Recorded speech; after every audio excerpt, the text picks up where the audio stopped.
மோடி இஸ்ரேலுக்கு போய் 2 நாள் கூட சரி ஆகலை.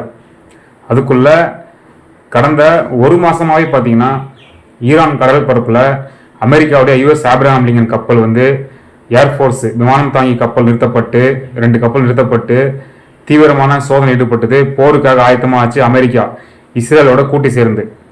மோடி இப்போதான் 2 நாள் முன்னாடி போயிட்டு 2 நாள் கூட அவங்க போயிட்டு வந்திருக்காப்புல, அவார்டு வாங்கியிருக்காப்புல. ஆனால் அதுக்குள்ள திடீரென நேற்று ஈரானுடைய சுப்ரீம் லீடர் இருக்கிற பேலஸில் குண்டுமலை போட்டு அவரை ஸ்கெட்சு போட்டு துல்லியமாக இறந்ததாக அமெரிக்கா அறிவிச்சிருக்கு. அது காலையில் ஈரான் ராணுவம் உறுதி செஞ்சிருக்கு. இந்த அமெரிக்காவுக்கும் இஸ்ரேலுக்கும் என்னதான் பிரச்சனை? உலக ரவுடித்தனம் எல்லாமே செய்யக்கூடிய இந்த அமெரிக்கா இஸ்ரேலை சேர்ந்து தான். மத்திய கிழக்கில் இஸ்ரேலை ஒரு மிகப்பெரிய ஒரு நாடாக உருவாகணும், மற்ற நாடுகள் சுற்றி அணு ஆயுதங்கள் உருவாக்கக்கூடாது அப்படின்ற போக்க அமெரிக்கா தான் இதை கண்காணிக்கதா இன்னைக்கு உள்ள உளவுத்துறை செய்திகள்லாம் இன்னைக்கு நியூஸில் பார்க்கப்படுது.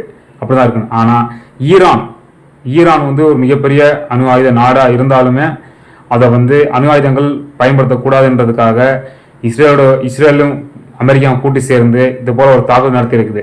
ஈரானும் தக்க பதிலடி கொடுக்கும்னு சொல்லப்பட்டிருக்கு, நடந்துட்டு இருக்குது. இஸ்ரேலுக்கும் அமெரிக்காவுடைய ஏர்பேஸ் விமானப்படைகள்லாம் இருக்கக்கூடிய UAE, Abu Dhabi, Saudi, Kuwait, Qatar, Bahrain எல்லாம் உள்ளிட்ட எல்லா நகரங்கள்லையும் ஏர்போர்ட்டு முக்கியமான இடங்களை குறித்து தாக்கிட்டு இருக்கு. ஏன் கல்ஃப் கண்ட்ரியில் இருக்கிற சவுதி, துபாயை ஈரான் தாக்கிட்டு இருக்கு? ஏன்னா அங்கே அமெரிக்காவோட முக்கியமான ராணுவ தளவாடங்கள்லாம் அங்கே இருக்கு, ராணுவ முகாம் இருக்கு, அதனால தாக்கப்பட சொல்லப்படுது. ஆனால் பொதுமக்கள் பாதிக்காம இருந்தால் சரிதான்.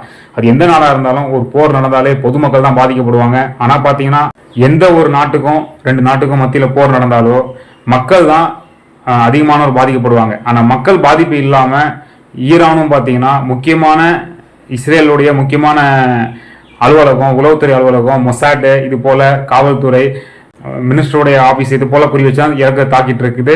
ஆனால் அங்கேயும் சில இறந்ததா செய்தி வந்துட்டு இருக்குது. இது போல போர்கள் அமெரிக்காவுடைய இந்த யாருமே எந்த நாடு அணு ஆயுதம் தயார் பண்ணக்கூடாது அப்படின்ற ஒரு போக்கு சொல்றதுக்கு அமெரிக்கா யார், இஸ்ரேல் யார்?